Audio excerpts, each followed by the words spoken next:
নমস্কার বন্ধুরা, স্বপ্নাস ক্রিয়েশনে আপনাদের সবাইকে স্বাগত। আজ আমি বানাচ্ছি মাংসের চর্বির ঘুগনি। তবে কিভাবে বানাবো দেখে নেওয়া যাক আজকের এই ভিডিওটিতে। এই রান্নার জন্য লাগছে আমার কাবলি ছোলা, গোটা জিরে, চিনি, হলুদ, লবণ, কাসুরি মেথি, ধনে গুঁড়ো, পেঁয়াজ, টমেটো, রসুন, আদা, নারকেল কুচি, শুকনো লঙ্কা, তেজপাতা, এলাচ, লবঙ্গ, দারচিনি, জায়ফল, জয়িত্রী, সাজিরে আর মাংসের চর্বি, সরষের তেল। কাবলি ছোলাটাকে আমি 5 ঘন্টা মতো ভিজিয়ে রেখেছিলাম। এবার জল ঝরিয়ে প্রেসার কুকারের মধ্যে দিয়ে অল্প জল দিয়ে প্রেসার কুকারের ঢাকনাটা বন্ধ করে এবার আমি 5টা সিটি দিয়ে নেব।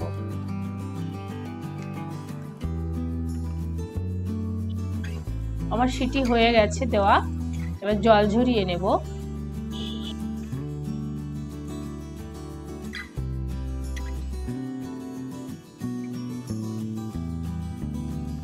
অন্যদিকে একটা মিক্সির বাটিতে রসুন, আদা, পেঁয়াজ, শুকনো লঙ্কা, গোটা জিরে দিয়ে অল্প জল দিলাম, দিয়ে একটা মিহি পেস্ট তৈরি করে নেব।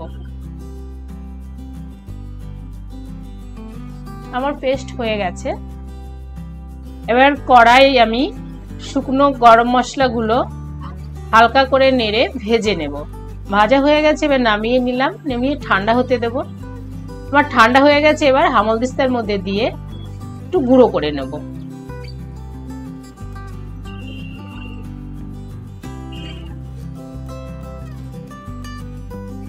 গুঁড়ো হয়ে গেছে আমার, এবার পাত্রে ঢেলে নিলাম।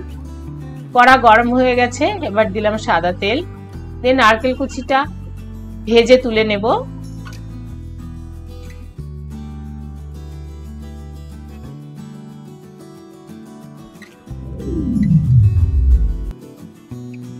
ওই তেলে ফোড়নের জন্য দিলাম শুকনো লঙ্কা, তেজপাতা, এলাচ, গোটা জিরে দিয়ে হালকা করে নেড়ে নিলাম। যখন একটা সুন্দর গন্ধ বেরোলো তখন দিলাম পেঁয়াজ বাটা,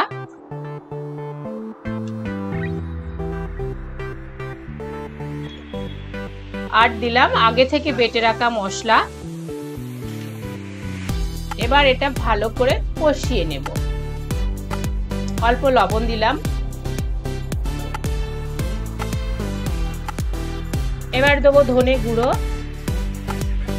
টমেটো, কাশ্মীরি গুঁড়ো লঙ্কা দিয়ে ভালো করে মিশিয়ে নেব।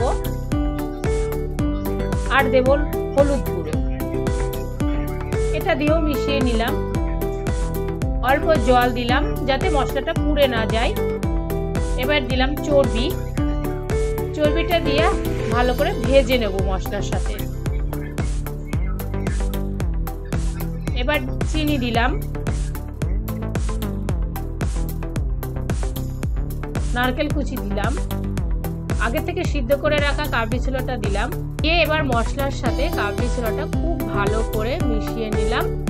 অল্প লবণ দিলাম, দিয়ে বন্ধুরা এতে সব সময় গরম জল দেবেন আপনারা, কখনো ঠান্ডা জল ব্যবহার করবেন না। গরম জল দিয়ে দিলাম।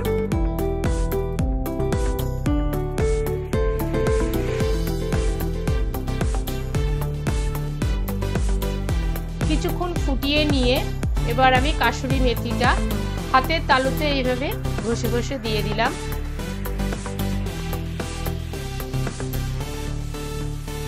এবার দেবো আগে থেকে ভেজে বেটে রাখা গরম মশলা। আমার ঘুগনি একদম রেডি হয়ে গেছে, এবার নামিয়ে নেব। এবার একটা বাটিতে সার্ভ করে দেব। আশা করি আমার আজকের এই সুস্বাদু চর্বির ঘুগনি রেসিপিটি আপনাদের ভালো লাগলো। ভালো লাগলে আপনারা বাড়িতে এইভাবে বানিয়ে সবাইকে খাওয়ান। আমার ভিডিওটিতে লাইক করবেন, শেয়ার করবেন, চ্যানেলটিতে সাবস্ক্রাইব করবেন। আজকের মতো এই পর্যন্ত, ধন্যবাদ।